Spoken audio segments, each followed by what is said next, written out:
We're very excited to have this next panel where we have three representatives from companies that have piloted the e-liability approach, three very, very different organizations. Chevron, of course, is a company most people will know. It's one of the largest energy companies in the world. We will be joined by Laura Kurt from Chevron. Laura is someone with over a decade of experience in lifecycle carbon accounting at Chevron. And prior to that, she has been educated at Stanford University, which is also where Alicia is, and has an MBA from the University of California at Berkeley. Our second speaker will be Wendy Cheeseman from Oxford University Hospitals, which is, for those of you who are not entirely familiar with the way the medical system works here in the UK, OUH is both part of Oxford University, my employer, as well as part of the National Health System. So Wendy works for OUH, and she has over 20 years of experience as an expert on GHG measurement issues, particularly GHG inventory measurement. And she's won a number of awards, including the UK National Energy Efficiency Award, the Ashton Award, the Net Zero Hero Award. And so we're delighted that Wendy served as the project lead on the OUH pilot. OUH, of course, is in the service industry, unlike Chevron, which manufactures products. It is also a not-for-profit or a public entity as opposed to Chevron, which is privately owned. And our third speaker today will be Ian Gordon. Ian is the chairman, founder of IDG Security, and he is a former British Army officer commissioned in the 7th Duke of Edinburgh Gurkha Rifles, and has also served as a commissioner of the Gurkha contingent in the Singaporean police force. But his company, IDG Security, which was the focus of our most recent HBR article, which will be made available to you as part of the bibliography for this conference. IDG does a lot of incredible things, which Ian, I'm sure, will describe. But often we are asked the question, will e-liability work for a small company in emerging markets? I can see this work for a company like Chevron. I can even see it work for a large public entity like the National Health Service in the United Kingdom. But will it really work for a small service sector company in the emerging market? Because we need it to work everywhere. And Ian basically ran the pilot with his team in his company's operations in Afghanistan. So I hope after we hear from Ian, we will leave convinced that if it can work in Afghanistan with a small service sector operation, it can probably work anywhere. So those are our three wonderful panelists for this part of the program. So we will hear first from Laura, and then from Wendy, and then from Ian. They'll each speak for about 10 minutes. And then we'll open it up to a sort of a panel that includes Bob and me as well. And of course, we'd be welcoming your questions. But the usual rules apply, which is don't put your questions in the chat, please. Raise your hand and we'll try call on you. Thanks so much. And over to you, Laura. Yeah, well, Laura, as you get set up, let me just give a very brief introduction, because I met and got to work with Laura when we did a joint project, and we were meeting actually weekly over a period of about 5 or 6 weeks. And let me say that Chevron already had a very good carbon measurement system, which they call the Statement of Greenhouse Gas Emissions, or SGE. And what we try to do in the project is how would e-liability accounting integrate and maybe extend the excellent SGE that Chevron already had. And what made this project particularly fascinating, challenging, and eventually rewarding is we could go through a very extended supply chain. And it really starts with Chevron's exploration activities, which generates emissions to find a natural gas field. Then they find one. Now they have to put that gas field into production. And that requires sinking steel pipes and using a lot of high carbon intensive materials. And then transmitting that natural gas to a production facility, in this case, an island off Australia. And then a big factory that's converting the hydrocarbon to liquefied natural gas, and then distributing it to the customer, which could be a utility in Japan, shipping it to the port of entry, say in Tokyo. And the final part that to add to this is at the end of the factory's lifetime processing, there are emissions associated with decommissioning it. And how should we do the accounting for that? Unfortunately, we had a great project leader, a great project team, and Laura will explain how all this gets done. Thank you, Bob. Hopefully you can see my screens, and good morning, good afternoon, good evening, everyone. I'm Laura Kurt. I'm really happy to be here today talking about my favorite subject, and I think many of our favorite subjects.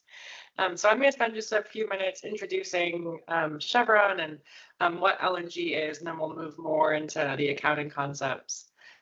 But just for some kind of background, Chevron's been working in greenhouse gas accounting for about 20 years, kind of going back to the beginning of greenhouse gas accounting and disclosure. We were one of the original obligated parties under many of the mandatory reporting regimes. And as part of that, we have this 20-year history around greenhouse gas accounting and reporting. What's on the slide here is a couple of our metrics and reporting formats. So on the far left is our portfolio carbon intensity metric. This is a metric that tracks emissions through a product life cycle, and actually is a full picture of the life cycle emissions associated with the products we sell.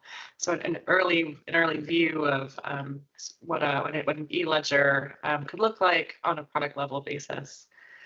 And then on the far right, you'll see screenshots of many of our climate change resilience reports, which really talk about our strategy and also provide really detailed disclosures around our greenhouse gas emissions.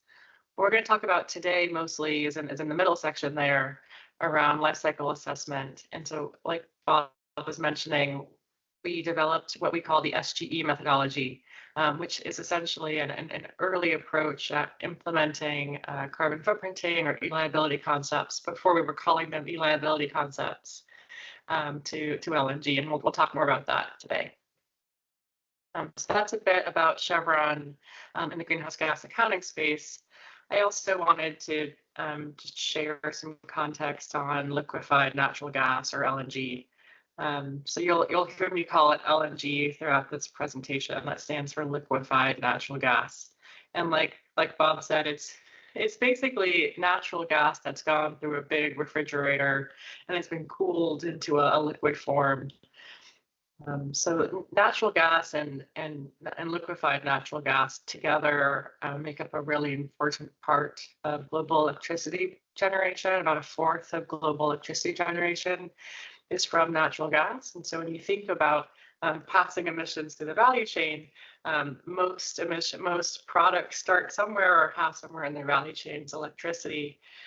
So natural gas and understanding the emissions of natural gas will play a really important part in any kind of product ledger. Liquefied natural gas, because it's gone through that giant fridge, enables the liquid form enables it to be traded internationally. And so on the right, I've put just a quick screenshot of how trade flows move. And you'll see that unlike natural gas, which is often used more domestically or regionally, liquefied natural gas travels around the world. And so you've got these cross-border accounting issues and opportunities to help create consistency. And you heard Karthik talk earlier around CBAMs or carbon border adjustment mechanisms. LNG is a very relevant topic there because of this cross-border flow. And then lastly, just to kind of flag the role of LNG, LNG does provide a lot of opportunity around energy security and also as a transition fuel and to provide flexibility for intermittent power sources. And then at the bottom, I think Bob describes the value chain very well, but you can see the 6 kind of broad stages of the LNG value chain. So producing the gas, transporting it, liquefying it, that's running it through that giant fridge, putting it on a ship to an international market, and then regasifying it and then using it often for electricity generation.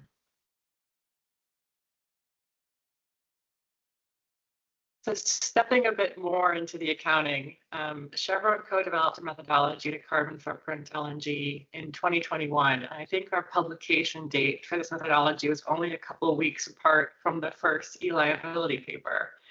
And I think in an interesting way, we were both tackling similar issues at the same time from different perspectives. At the time, what we were struggling with was the existing methodologies were all based on facility throughput, but didn't actually give you a product number that you could pass to a customer for them to use. So really trying to take the current methodologies that were out there and create a consistent, standardized approach. And so we partnered with another LNG producer, an LNG customer, and a verifier to develop what we call the SGE methodology. And the goal here was to create a consistent approach. And so it's applicable across the value chain. What you can see on the bottom with those kind of medium blue arrows is often in this value chain, you've got some producers who operate across the value chain like Chevron does, but you also have producers who operate only in segments. And so you had to have an approach that could be used by both integrated producers and producers from just one stage. And so we very deliberately set the methodology up to do that. And specifically what we did was we set a primary data expectation. I think that's very consistent with the E-liability approach today, which is where you have primary data, you better use it.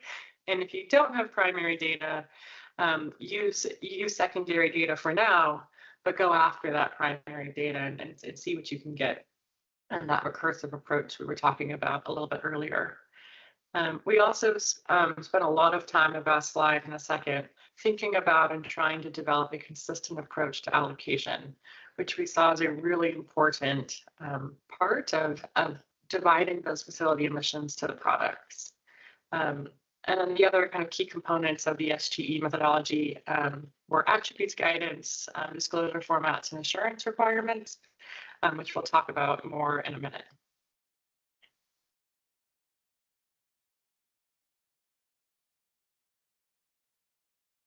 So one of the key pillars of the SG methodology is actual data. And the reason for that, and I think this isn't a surprise to anyone on the call, is secondary data doesn't speak to the actual facility or emissions it took to generate a product. And on the right here is a plot I put together showing for different LNG facilities and different LNG products, if you were to go and pick a secondary data point, the range of variability you would get based on which academic research paper you chose to select, as opposed to any indication of the actual underlying performance.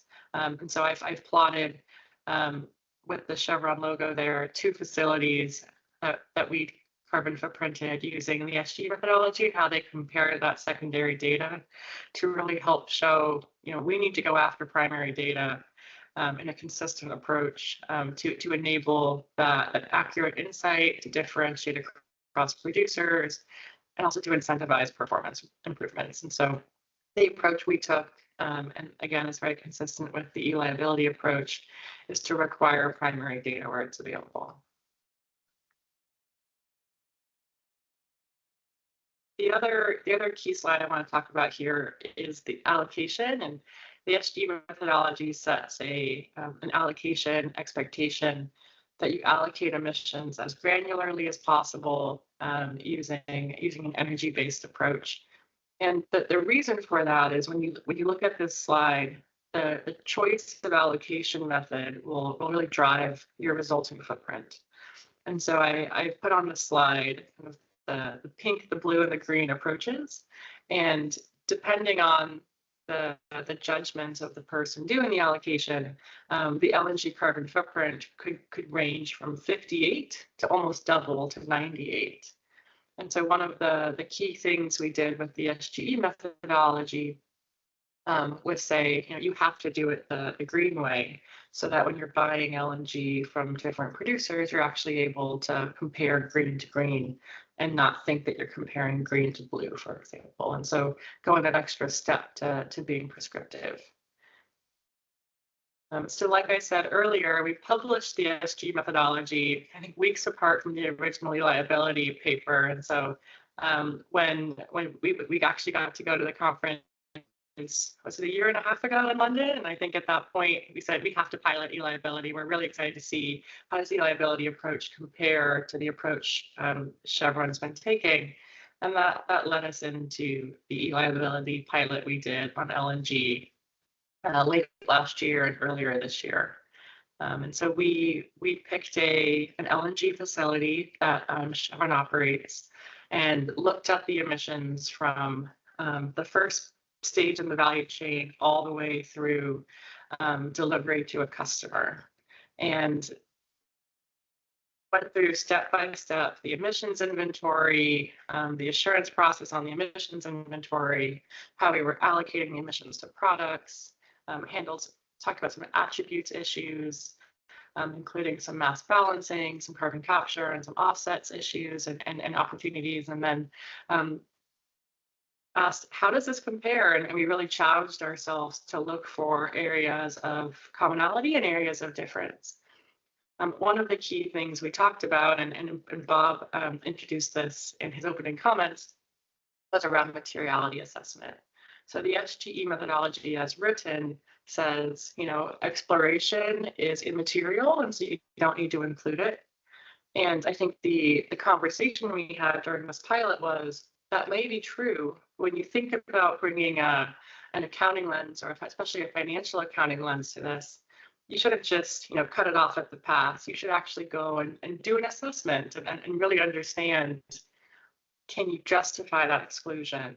And so we did that as part of this pilot. Is we pulled some of that data and ran some calculations, and we were able to prove to ourselves, yes, those emissions are immaterial, but I think that's a fundamental shift in thinking from you can just exclude these emissions to you have to include material emission sources, and you have to be able to demonstrate anything you've excluded meets your materiality thresholds. And so I thought that was a really different way of thinking about the kind of materiality assessment concept. And then I already kind of walked through those allocation questions. We spent a lot of time talking about how we were allocating emissions within the plant. Especially in the facility we chose, we actually had to do some mass balancing given the different feedstocks coming into the plant had different owners. And so being kind of very careful to trace those different feedstocks through the plant and make sure that all emissions were being allocated to resulting products. And then lastly, we talked about attributes. And so the model facility had a carbon capture facility. And so we talked about how to allocate those emissions and really make sure we were only accounting for emissions once. The last thing we did, so this has all been about kind of getting that product number, is we spent some time at the end of the pilot thinking about how would you put this into a ledger? What would this look like from a ledger concept? And I think that was really productive as well to actually go from this first step of getting the data and putting it into the ledger and talking about how it would be passed on to customers, and if Chevron were the shipper, how to receive data. So that was a really valuable conversation as well. I think we were all happy that at the end of the day, we felt pretty confident that the approach we've been taking was aligned with the E-liability approach. And I think really the conversations around materiality assessment and kind of bringing that very logical approach to materiality assessment was really a value add to our thinking, and hopefully helped E-liability understand a bit more around what's already being done and what's possible, and some of the practical kind of implementation opportunities and also challenges that we went through. Excellent. Thank you so much for that, Laura. That was fabulous. And I think it underscores 2 points we made earlier on in the conversation in describing the E-liability approach and describing what should be meant by carbon accounting, which is that everything material should be counted, and it should be counted only once. And that is sort of, we've seen that as a theme that runs through this. We're going to hear next from Wendy from Oxford University Hospitals. So Wendy Cheeseman, please take it away. Wendy, can you hear us? Yep, I'm just bringing up my screen. There we go. Excellent. Shout when it goes. Brilliant. Can everyone see that? Yep.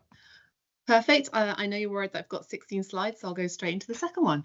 So hello, I'm Wendy Cheeseman, as I said. I'm Head of Sustainability and Carbon Management here at Oxford University Hospitals, and we had the privilege of taking part, being a pilot for E-liability, to see what it looked like in a healthcare setting. I just want to talk about, see what we found and our approach, and that it's raised so many more questions than it ever answered. So just a quick introduction to the Trust. We're the 4th largest teaching hospital here in the UK, obviously a world-renowned centre of clinical excellence. And this project actually met a lot of our strategic objectives because we had so many learning opportunities. We had so many opportunities to collaborate amongst teams. It took advantage of some of our digital capacity, and it's given us lots of iterative thinking and processes. So that was great. So in terms of carbon emissions in healthcare, and just putting this in a context, worldwide healthcare equates to about 5% of all carbon emissions, and the NHS has been, I think, the first healthcare system in the world to commit to being net zero, and that's now enshrined in legislation through the Health and Care Act in 2022. And we have a number of net zero targets to meet. And within our direct emissions of energy, travel, and actually anaesthetic gases are our largest contributors to climate change. And there are absolutely no magic answers at all. It's about really understanding where the emissions are coming from and then chipping away at them. And that's how this project really supported us and helped us. So obviously the NHS, what they do, as soon as they get the greenhouse gas protocol, they think, let's make this applicable to the NHS. So they slightly changed it, and they did a nice new diagram with pictures that represent the things that we do, like stethoscopes and pills.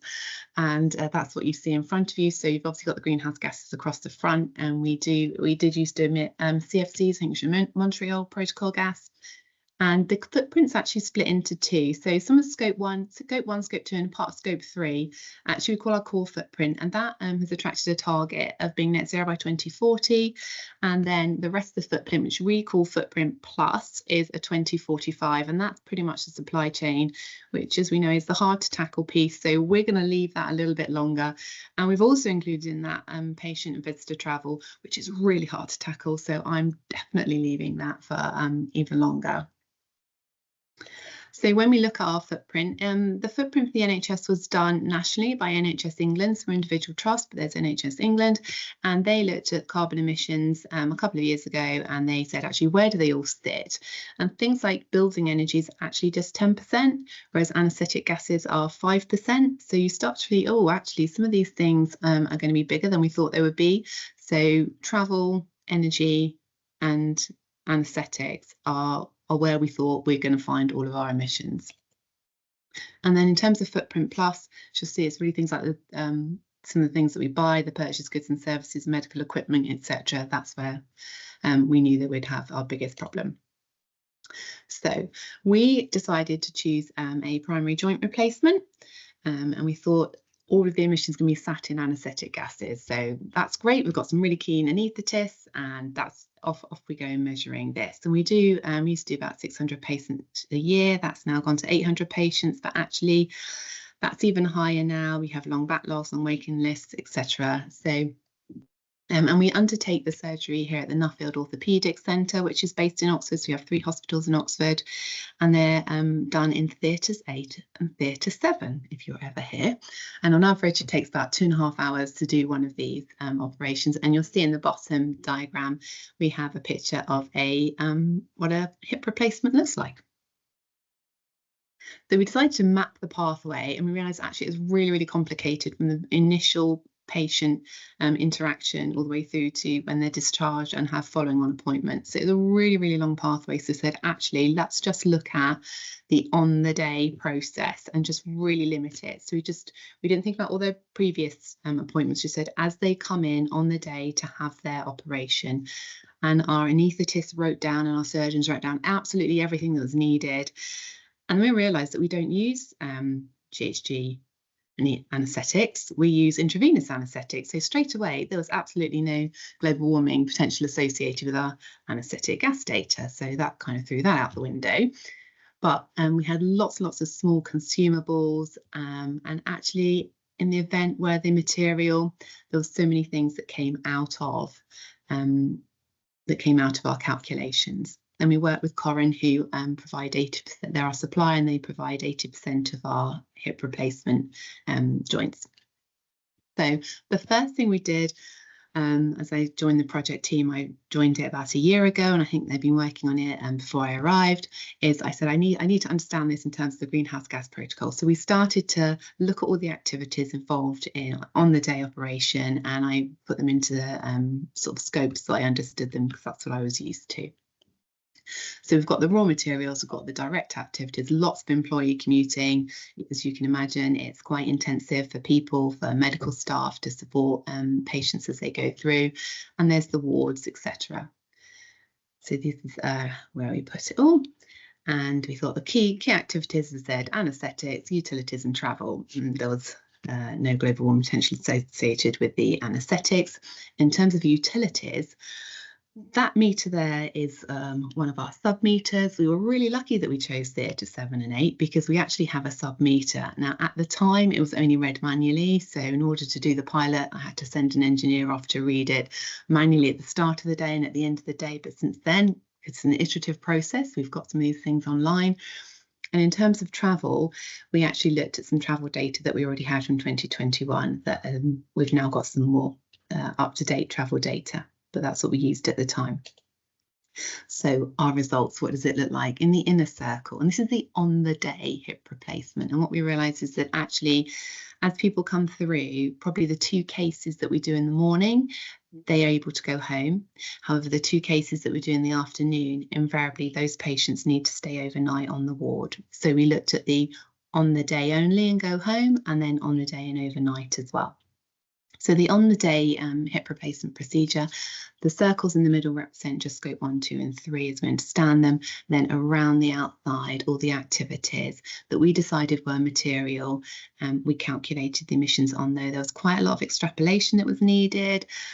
We realised we didn't have data in lots of areas. I just had one electricity supply going into a big building where there's lots of wards, and I didn't have data by ward at ward level for granularity. But we did what we could, and we stripped out things like our giant MRI scanner. We did all sorts of things to try and make the data as absolutely accurate as we could. And we realised that actually staff commuting is one of the biggest areas of emissions, which wasn't what we were expecting. We thought it'd be high, but we didn't realise it'd be the highest.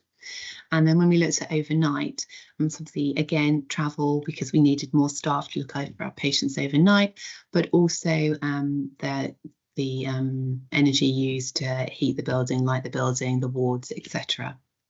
So that's what our own data looked like. Now, when we added in the hip joint, it dwarfed this. But when we're talking about our areas of influence, this information is so important to us, because this is something that we can do something about, and I am tasked with doing something about. So that is why I've just stripped out the supplier data in this instance. So quite quickly, I realised that going along and reading sub-meters was not going to happen on a regular basis. So I got automatic meter readers and loggers put on the utility supplies down in theatre 7 and 8. And that's given us quite a lot of interesting information. So I can see the data, I can see it almost in real time, sat here at my desk and see what's going on. And you'll see lots of different days, the data is different. So again, what I've been doing recently is working with our digital analyst who collects all the data. We're really big at collecting data on all sorts of things here in the NHS, but I don't know other data is being collected, and they don't know my data is being collected. So we're trying to come together to actually overlay all these different data collection. So this is data from Tuesday, the 9th of September, just last month. And we could see what was happening in theatre 7, what was happening in theatre 8. We know exactly how long each operation takes. We collect data on that. We know exactly the type of procedure that's happening. So we knew that there's primary joint replacements in theatre 8 going on. And then I overlaid it over the electricity data from the sub-meter that we have. And so we could start to see what's going on. Now, as an energy manager, my background, straight I'm like, oh, we didn't turn everything off at the end of the day. What's going on there? And then I discovered that we have emergency lists, and that's a different list. So I now need to go off and find a different set of data to find out why didn't the energy drop at the end of the day. So suddenly we see that there's lots of data available. There's lots that we can do. There's so much more overlaying, because when we come to work towards that 2040 target for our core footprint, it really is understanding where is all of the energy going within our buildings and our hospitals, and starting to cut away at that. And I can see that the consumption increases at the start of the day when theatres are prepped, but what is all the consumption at the end of the day, and is that necessary? Is it not? Is it cleaning? I don't know. We can start to have a look at actually what the emissions per different type of surgery. But we are not in the business of making widgets. We're in the business of mending people and patient care. So obviously people are very, very different and individual, and sometimes we might have a hip replacement for one person that is much quicker than it would be for another person because of lots of different factors. So there's all sorts of things that can change. We realised actually having data almost in real time in lots of areas would be incredibly helpful, but it's not practical where we are at the moment. But even just to go back and do this is the third time that I've actually looked at this data and applied more information. So it's all part of that iterative process, Karthik, that you talked about. And the more people that I get involved, we realize, oh, you've got data, I've got data. What does this mean? And it's all about honing down until we can present, a really interesting picture. So it's quite a challenge to get data in real time. But we are really interested in this, but there is a lot of complexity to it. And so in terms of what's the benefit been for us, also it's been really insightful. It's helped with a lot of collaboration with our hip joint supplier, Corinne, who did want to get involved, and it's shown that actually you can make those connections across the supply chain. You can ask your supply chain to work with you, which is what we've done. It's given me so much information about how our theatres are utilised and things like absolute versus relative emissions, but and to test our assumptions. And we've done extrapolation, and we realised that we're at the very, very, very beginning of an incredibly long journey, but this has opened up all of those interesting discussions and dialogues that we will continue. Thank you. Thank you, Wendy. That was fascinating, and it's sort of a case study of why having better and more refined and more timely data can lead to better decision making. So our next speaker is Ian Gordon from IDG. Ian, please take it away. Thank you so much, Karthik. And gosh, following on from that, wow. Is this the case of sublime to the subliminal? I'm not sure. But from those huge, complex and challenging projects, perhaps on the face of it, mine now looks rather simple. But also on the face of it, I think it didn't initially look simple at all. We're taking on a problem in a relatively undeveloped country, Afghanistan. Why did I do that? Well, I'd seen the impact of climate change in many countries we operate in, from Somalia, Iraq, and other places. And my small company provides services, principally our main client in Afghanistan being the UN. I thought they would be an ideal client with which to provide data about our carbon emissions in providing them with the services we do. So we have about 1,800 staff there working in for various UN agencies. And some of those staff are recruited from the West, some from the emerging world, and some local. The majority, about 60% being local. So, well, I suppose whatever your position on climate change may be, decisions about whether to do something or to do nothing, either way, you can't make those decisions without data.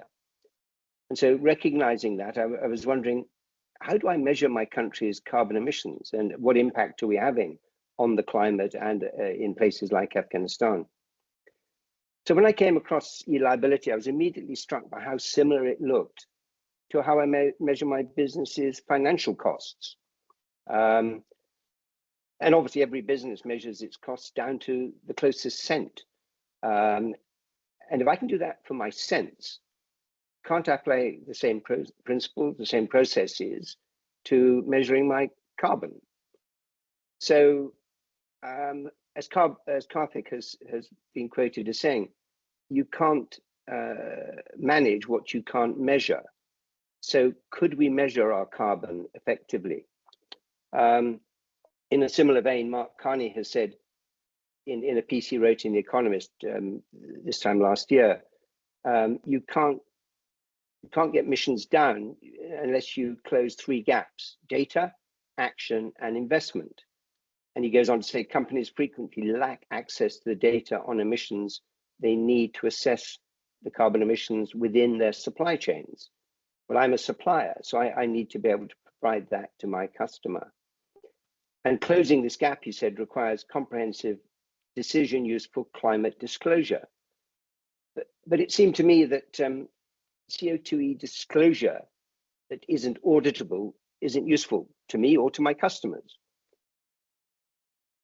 And as Karthik described, before the Great Depression, it's akin to a business saying it will disclose its financial accounts and ask that everyone just takes those on trust. Well, clearly that isn't acceptable for dollars nowadays, so why is it acceptable for CO2e?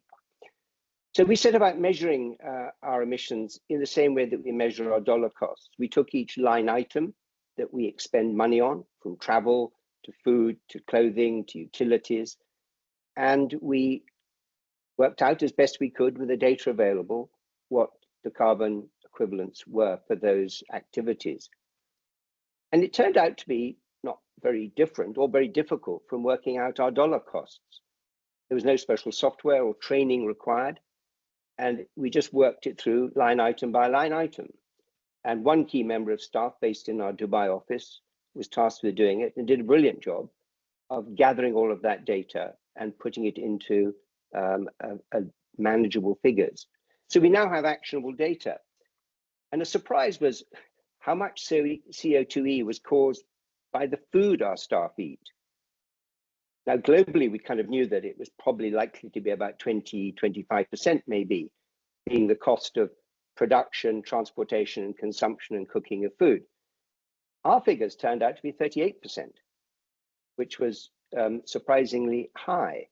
But I suppose it does, again, it's a statistic that shows that if you don't dig into the statistics, you can be led slightly astray.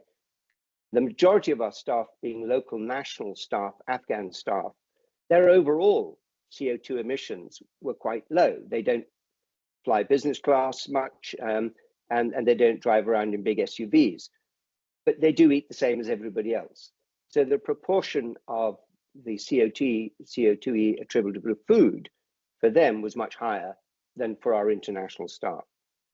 So overall, we got that picture, but we also discovered, for example, that uniform made from synthetic fiber used less greenhouse gases than those made from cotton or wool. And this came as something of a surprise as well. So we're then faced with a dilemma. Do we accept lower CO2e emissions at the expense of more microplastics by using synthetic clothing? But what we can do, I suppose, is seek cotton clothing or wool clothing suppliers who've worked out how to make their products use less CO2e, such as by using greater renewable energy in their manufacturing process. And this might also make them dollar cheaper, not just CO2e cheaper. In his piece in the Harvard Business Review this week, Karthik has offered 4 takeaways from our pilot project, and I can't do better, Karthik, than quoting from them, I suppose. The first is that the whole process was easier than it at first seemed. For us as a small company, albeit working in a challenging environment, and albeit that this is not something we've done before, it wasn't too difficult to do. Secondly, that assumptions that we may have would end up being challenged, and that's not just us, but as Wendy and others have said, that's been the case elsewhere.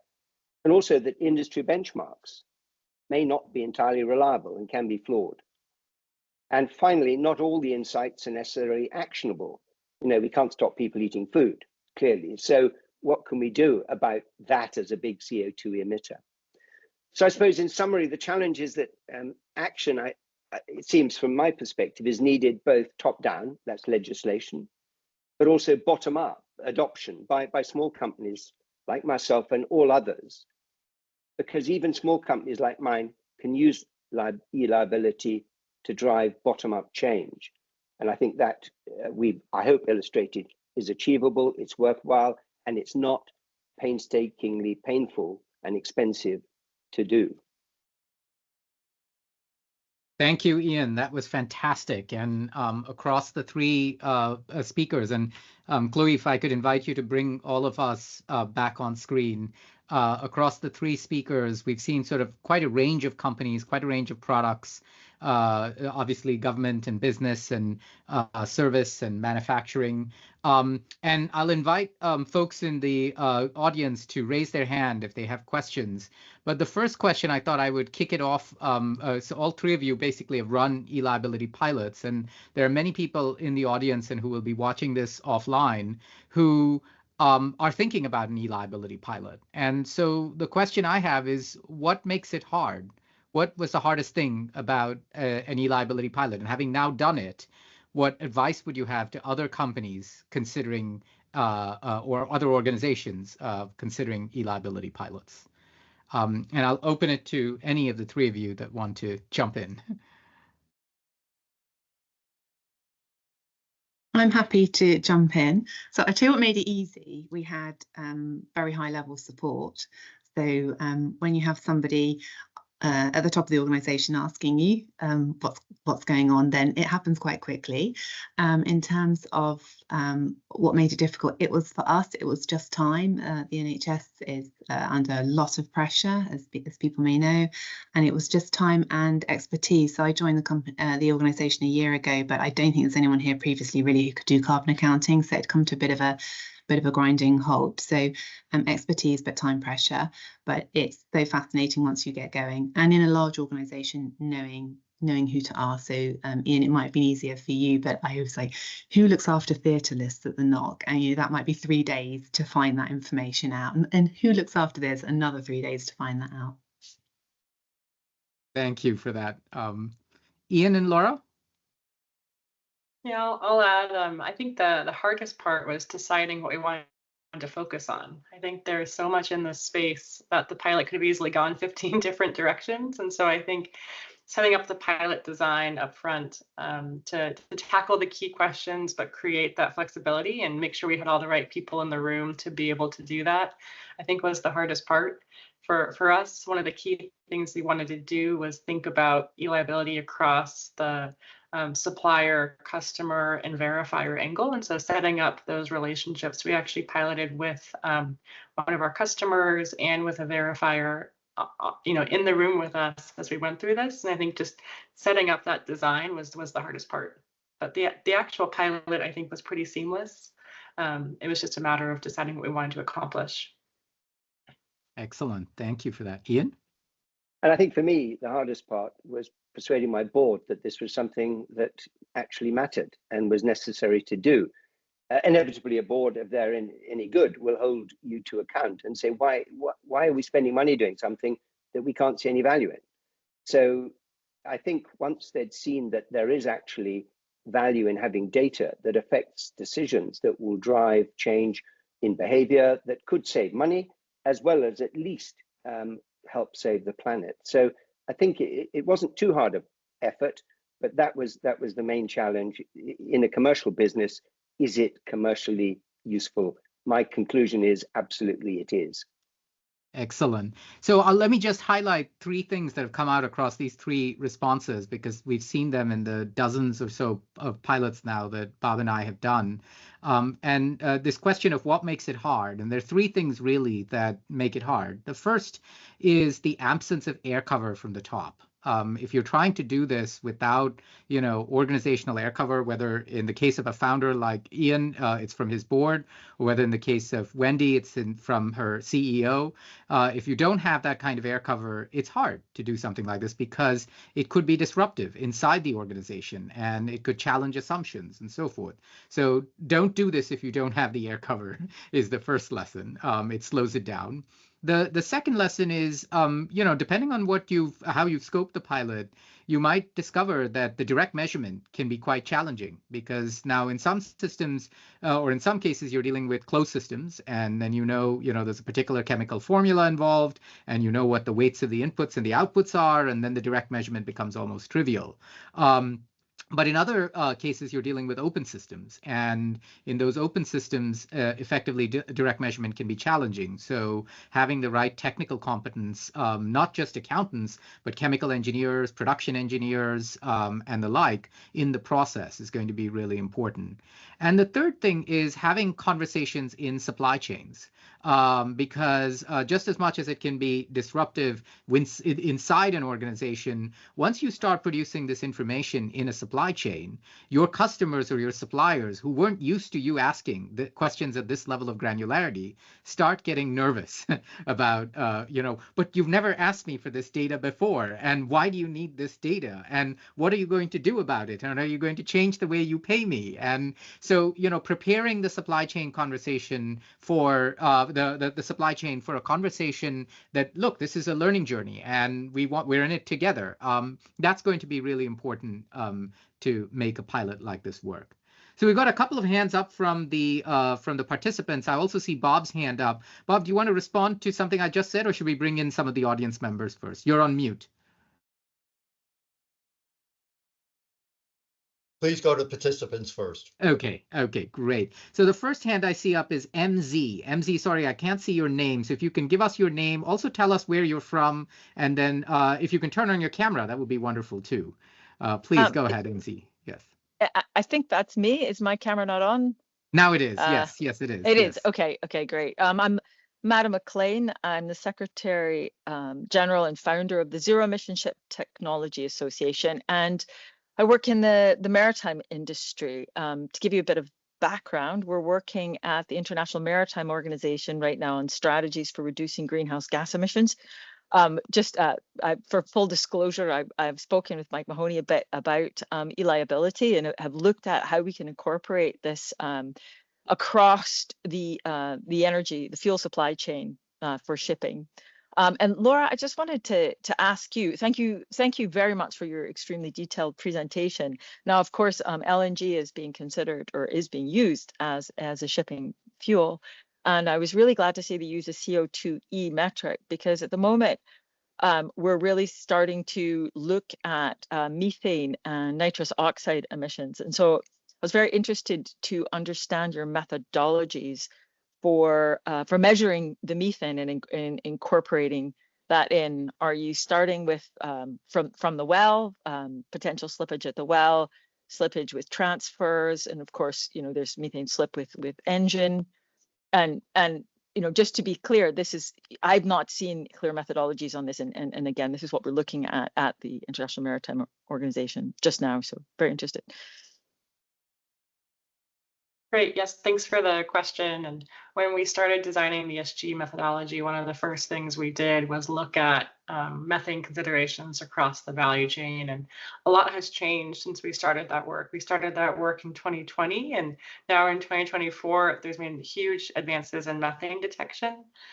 So the original methodology expects for data to be considered primary that you've done some leak detection, or that you're using detection-informed factors. And so for the upstream assets, you'd be expected to do leak detection using a handheld or another methodology, either incorporating that directly into your inventory or taking action to resolve leaks that you're finding so that they're no longer leaking. For shipping, when we published the initial methodology, that same practice wasn't in place.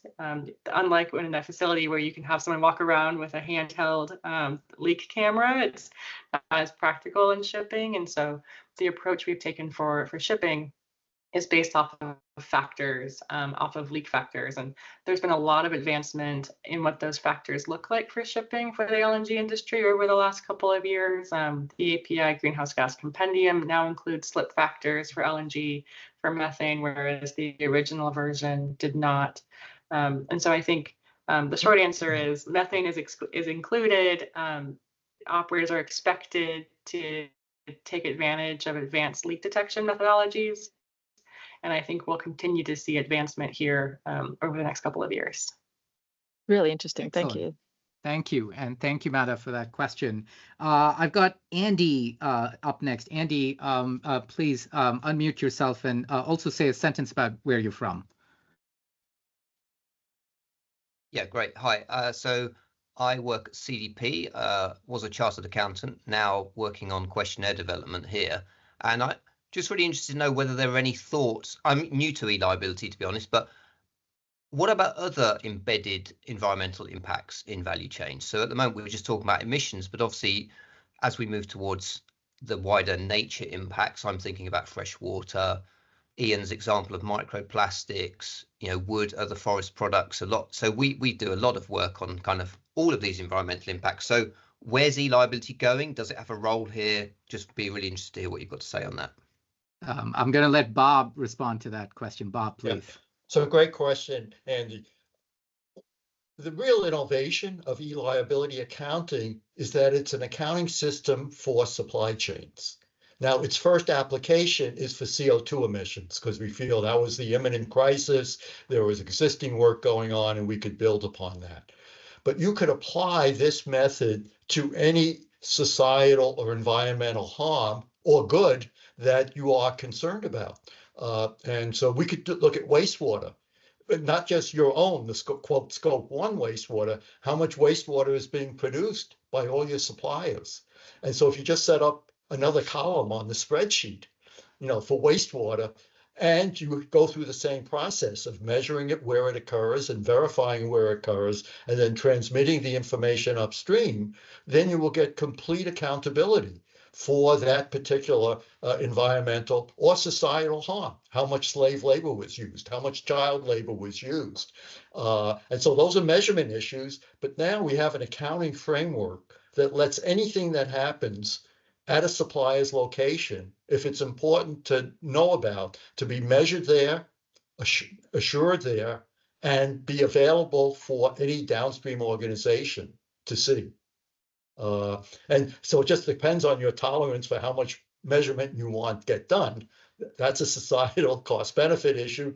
But the accounting principles for going into however complex and diverse the supply chain is, we now know how to do that, following these principles, especially what Karthik will talk about in the next hour.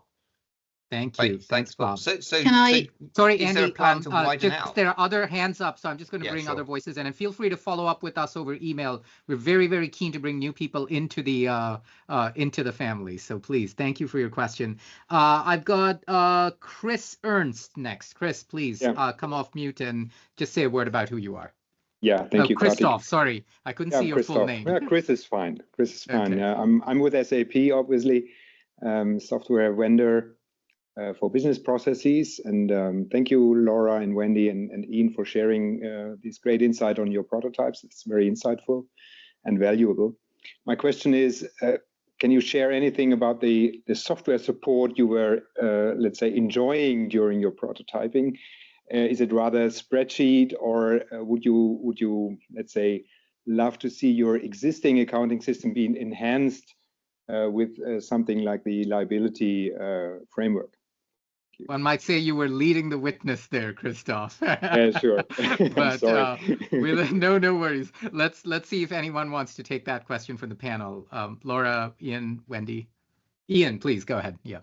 Yeah, I'm quite happy to. Yes, we've moved over to using some of your services, Christoph. So, but we started simply with spreadsheets, using the same methodology that we'd use for our cost capture, as I explained. And because everything that we do is cost of services, and unlike some suppliers who are providing one-off goods and don't know how they're going to be used downstream, we're providing services day in, day out, year in, year out. So their usage through the whole spectrum is what we do. So in that respect, our cradle to grave measurement, it stops when they stop using our services, if you like. So yeah, we found that using Excel spreadsheets initially was good enough and easy enough and accurate enough. But we're now making it less labor intensive by using your sort of software. Excellent. Thank you, Ian. Next up, I've got Jesse. Jesse, please. And say a word about where you're from, Jesse. Yes, hi. So my name is Jesse Dilo. I'm the CEO of the Climate Source. We are based in the US. I'm personally in Boston, Massachusetts. And we are running our second dairy pilot using e-liability principles. As we've been talking to very large dairy cooperatives across the US and trying to engage them, some of the feedback from them has been, listen, I don't have one or two, I have dozens, hundreds of facilities. Some are 100 years old, some are 20 years old. Their greatest concern about kind of this radical transparency of their entire footprint is how their customers are going to react. They don't want customers selecting, I only want my product from these facilities, right? They need to, they're cooperative, they have to be governed that way. And so I'd love anybody's response, but I think Laura, particularly you, as you've thought about kind of the value of the LNG and the different co-products kind of coming out of your facilities, how would you react to those dairy cooperatives that are saying, I'm terrified about what my customers are going to say? I think we can flip that, but I'm curious what you think the value proposition is for that end user. I was smiling as you were asking your question. I was thinking this is where you were going. And to be frank, this is a conversation we've had a lot. And I think there are proponents of both sides within Chevron and from other folks we've talked to outside of Chevron. You know, some saying, well, I don't want to disincentivize, you know, my products, but I also think we're looking to incentivize our products. And so it's kind of a catch-22 if you'd like to be able to differentiate your products through showing that they are lower carbon, by putting in the work to decarbonize, and then using the data to show that. The unfortunate, you know, critical components is that you also need to be willing to show that your products may not be as competitive and that you still have some room to go. I think one of the most common pushbacks we get internally is, you know, our supply chains aren't ready for this. You know, our customers aren't ready for this. And I think that's a transition conversation. How do you manage that over time? And I think the first step is to get the data out there, build data systems, work with your technology providers to build those scalable systems and get that data into the marketplace.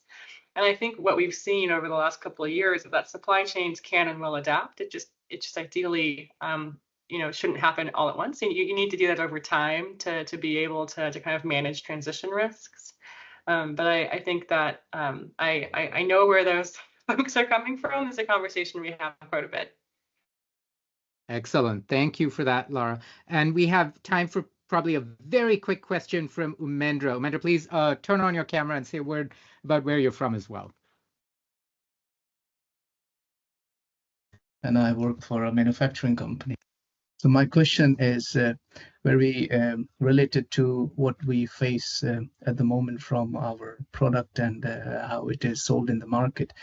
So the question is, if a product contains different materials that are fused together or is installed in a way that makes it difficult to recycle at the end of the life, who will bear the emission liability for such a product under the liability scheme? So is it end of life, how it is dealt with e-liability?